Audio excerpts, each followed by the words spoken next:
Bom, pessoal, visto o conteúdo sobre figuras de linguagem, agora a gente vai resolver algumas questões sobre esse assunto, tá certo? Para começar, nós temos essa questão do Enem que trabalha primeiro com uma imagem e depois a gente vai ver o texto da questão. Diz assim: para algumas crianças, o pesadelo chega antes do sono. E aí, aqui no cantinho, a gente tem o seguinte texto: denuncie qualquer caso de violência sexual infantil. Ligue 100. Agora vamos para a questão. Os meios de comunicação podem contribuir para a resolução de problemas sociais, entre os quais a violência sexual infantil. Nesse sentido, a propaganda usa a metáfora do pesadelo para: letra A, informar crianças vítimas de violência sexual sobre os perigos dessa prática, contribuindo para erradicá-la. B. Denunciar ocorrências de abuso sexual contra meninas com o objetivo de colocar criminosos na cadeia. C. Dar a devida dimensão do que é abuso sexual para uma criança, enfatizando a importância da denúncia. Letra D. Destacar que a violência sexual infantil predomina durante a noite, o que requer maior cuidado dos responsáveis nesse período. Letra E. Chamar atenção para o fato de o abuso infantil durante o sono sendo confundido por algumas crianças com um pesadelo. E aí, qual vocês acham que é a alternativa correta para essa questão? Gente, aqui a questão não trabalha com nenhuma questão que seja realmente diretamente direcionada ao sono ou ao pesadelo. O assunto principal vai ser o abuso sexual que aparece aqui nesse textinho aqui no canto. Se você ler só o texto aqui da figura principal, você não consegue identificar o assunto, tá? Então, cuidado com essas questões que aparecem com a imagem, porque vocês têm que observar se existe alguma informação ou algum texto sobre a questão, tá certo? E devido a isso, o objetivo da metáfora feita por essa propaganda é dar a devida dimensão ao que o abuso sexual representa para uma criança, né? A propaganda faz a comparação do abuso sexual com um pesadelo para a criança. Ou seja, o abuso sexual é um pesadelo que ocorre quando a criança nem precisa estar dormindo. Então, é essa alternativa C que revela a resposta correta da nossa questão, porque tem o objetivo de dar a devida importância, né, a devida dimensão ao abuso sexual, enfatizando a importância da denúncia, tá certo? Então, a nossa resposta correta fica sendo a letra C. A segunda questão tem um poema de Ferreira Goulart como base e se chama O Açúcar. Diz o seguinte: o branco açúcar que adoçará o meu café nesta manhã de Ipanema não foi produzido por mim, nem surgiu dentro do açucareiro por milagre. Vejo-o puro e afável ao paladar, como um beijo de moça, água na pele, flor que se dissolve na boca. Mas este açúcar não foi feito por mim. Este açúcar veio da mercearia da esquina, e tampouco o fez o Oliveira, dono da mercearia. Este açúcar veio de uma usina de açúcar em Pernambuco ou no estado do Rio, e tampouco o fez o dono da usina. Este açúcar era cana e veio dos canaviais extensos que não nascem por acaso no regaço do vale. Em usinas escuras, homens de vida amarga e dura produzem este açúcar branco e puro com que adoço meu café esta manhã de Ipanema, em Ipanema. Então aí a gente tem o poema e agora o excerto, né? O trecho da questão diz o seguinte: a antítese, que configura uma imagem da divisão social do trabalho na sociedade brasileira, é expressa poeticamente pela oposição entre a doçura do branco açúcar e, lembrando que a antítese é aquela Figura de linguagem que vai trabalhar com os termos opostos, né? E aí a gente tem as opções que dizem o seguinte: letra A. O trabalho do dono da mercearia de onde veio o açúcar. Letra B. O beijo de moça, a água na pele e a flor que se dissolve na boca. Letra C. O trabalho do dono do engenho em Pernambuco, onde se produz o açúcar. Letra D. A beleza dos extensos canaviais que nascem no regaço do vale. Letra E, o trabalho dos homens de vida amarga nas usinas escuras. Então, qual é a antítese, né? O que confronta? Quais são os termos opostos que está confrontando a doçura do branco açúcar com... E aí, para a gente acertar essa questão, a gente deve marcar a letra E, porque a doçura do branco do açúcar está sendo comparada com o trabalho dos homens de vida amarga em usinas escuras. Olha o contraponto do doce com o amargo, do escuro com o branco. Então, aí a gente tem a oposição, né? Os termos opostos são colocados lado a lado para que o autor atinja o seu objetivo. Então, a resposta correta para essa alternativa, essa questão que tratava da antítese, é a letra E. Seguindo para a próxima questão, a gente tem uma tirinha do Garfield. E o texto que começa assim: oxímoro ou paradoxo é uma construção textual que agrupa significados que se excluem mutuamente. Para Garfield, a frase de saudação de John, tirinha abaixo, expressa o maior de todos os oxímoros. Vamos ver o que diz a tirinha, né? E aí a gente tem o Garfield meio cansado, meio sonolento, com uma caneca de café. E aí o John chega e diz o seguinte: Feliz segunda-feira. E aí o Garfield responde pensando, né? A mãe de todos os oxímoros, ou seja, ele considera que não há como existir uma segunda-feira feliz e considera isso o maior dos oxímoros, o maior dos paradoxos. E aí a gente tem as questões, né? Nas alternativas abaixo estão transcritos versos retirados do poema. Do poema O Operário em Construção. Opa, quer dizer, próxima questão não. Ainda são as alternativas da questão 3, lá da questão do Garfield, né? Primeiro a gente tem a tirinha do Garfield, que vai falar sobre o oxímoro. O Garfield vai apresentar esse termo. E aí depois a gente vai ter ainda outros excertos nas alternativas. Mas o texto diz o seguinte, né? Primeiro aquela tirinha aparece para explicar o que seria um oxímoro ou paradoxo, e agora a gente tem o texto. Nas alternativas abaixo estão transcritos versos retirados do poema O Operário em Construção. Pode-se afirmar que ocorre um oxímoro em letra A. Era ele que erguia casas onde antes só havia chão. Letra B. A casa que ele fazia, sendo a sua liberdade, era a sua escravidão.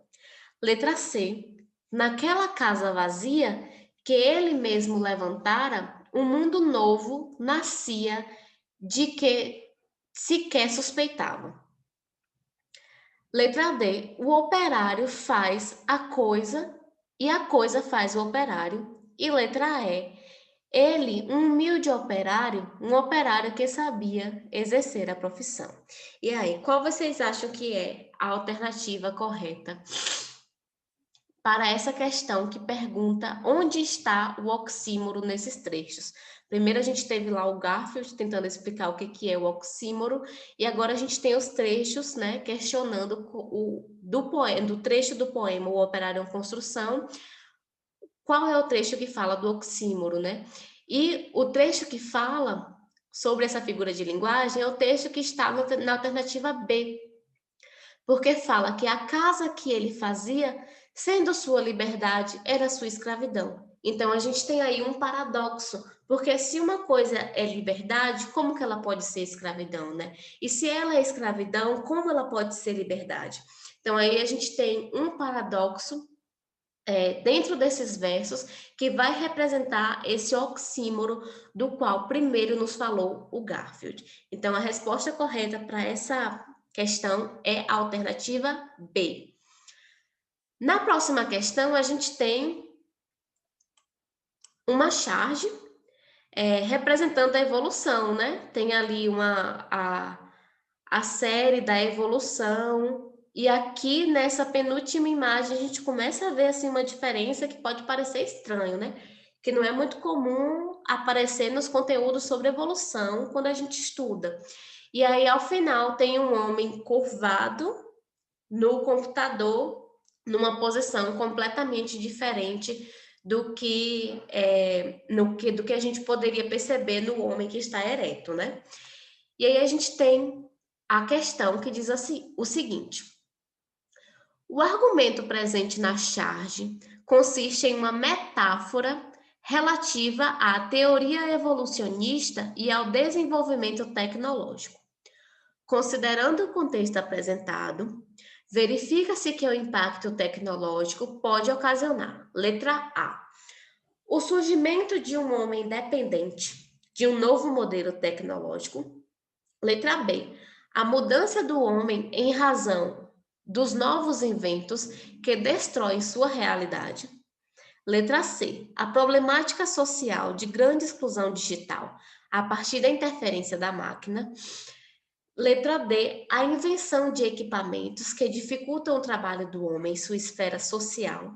E letra E, o retrocesso do desenvolvimento do homem em face da criação de ferramentas como a lança, a máquina e o computador. Qual vocês acham que se trata da alternativa correta para essa questão, né?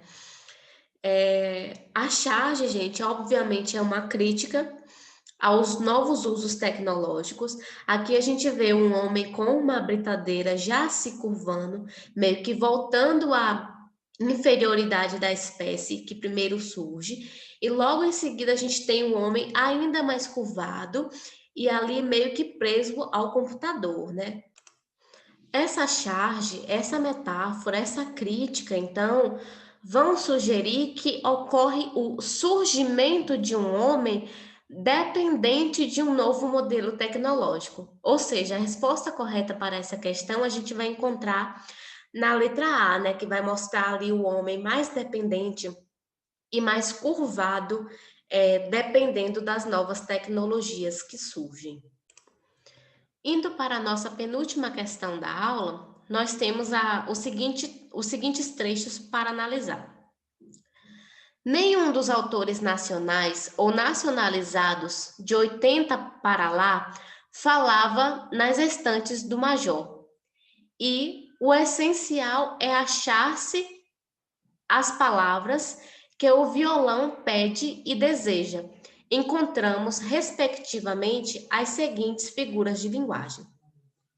Letra A, prosopopeia e hipérbole. B, hipérbole e metonímia. C, perífrase e hipérbole. D, metonímia e eufemismo. E letra E, metonímia e prosopopeia. Gente, a alternativa correta para essa questão é a letra E, que fala da metonímia e prosopopeia. Por quê? Esse trecho aqui que diz o seguinte: nenhum dos autores nacionais ou nacionalizados de 80 para lá faltava nas estantes do Major. Isso quer dizer que, assim, é aquele exemplo igual ao do Machado de Assis. Lembra quando a gente utiliza um termo para poder representar outro devido à relação que eles têm entre si? Aqui não são os autores, de fato, que estavam na estante do Major. São as obras dos autores que estavam na estante do Major. Então, a substituição de um termo, que fazia referência lá às obras, pelos autores, que se trata da metonímia. E o segundo, O essencial é achar-se as palavras que o violão pede e deseja. Aqui a gente vê um objeto sendo personificado com ações humanas, com sentimentos humanos, com características humanas, tá? E isso é uma característica da prosopopeia, tá certo? Como última questão da nossa aula de hoje, a gente tem a questão de número 6, que vai trazer um poema de Carlos Drummond de Andrade, que diz assim: Cidade Grande. Que beleza, Montes Claros! Como cresceu Montes Claros! Quanta indústria em Montes Claros! Montes Claros cresceu tanto, ficou urbe, tão notória, prima rica do Rio de Janeiro, que já tem 5 favelas por enquanto e mais promete. Aí a gente tem o dizer da questão, né? Entre os recursos expressivos empregados no texto, destaca-se a letra A, metalinguagem, que consiste em fazer a linguagem referir-se à própria linguagem. B, intertextualidade, na qual o texto retoma e reelabora outros textos. Letra C, ironia, que consiste em se dizer o contrário do que se pensa, com intenção crítica. Denotação, caracterizada pelo uso das palavras em seu sentido próprio e objetivo. E prosopopeia, que consiste em personificar coisas inanimadas, atribuindo-lhes vida. Então, aí, qual foi o recurso principalmente utilizado pelo Carlos Drummond de Andrade? O Drummond, ele não está fazendo metalinguagem, não está se referindo à linguagem dentro da própria linguagem. Ele não está fazendo intertextualidade, porque ele não está fazendo referência a nenhum outro texto. Não é no sentido denotativo que ele utiliza, porque não é explicitamente naquele sentido do dicionário. E também não é uma prosopopeia, porque ele não está personificando nenhum objeto, animal ou coisa. Então, visto dessa maneira, a gente observa que só pode ser a letra C, que consiste na figura de linguagem da ironia, que consiste em dizer o contrário do que se pensa com a intenção de produzir uma crítica, né? Então, aí ele produz uma crítica, né? Elogiando a cidade de Montes Claros, ele faz uma crítica à cidade do Rio de Janeiro também. Gente, então a resposta é a letra C, e por hoje é isso. Esse foi o conteúdo da nossa aula. Eu espero que vocês tenham gostado, que tenham se sentido contemplados pelo conteúdo. Qualquer dúvida, eu estou disponível lá no nosso canal de dúvidas através do e-mail, tá certo? Vai ser um prazer responder a qualquer questionamento que vocês tenham. Muito obrigada por assistirem até aqui e até a próxima aula.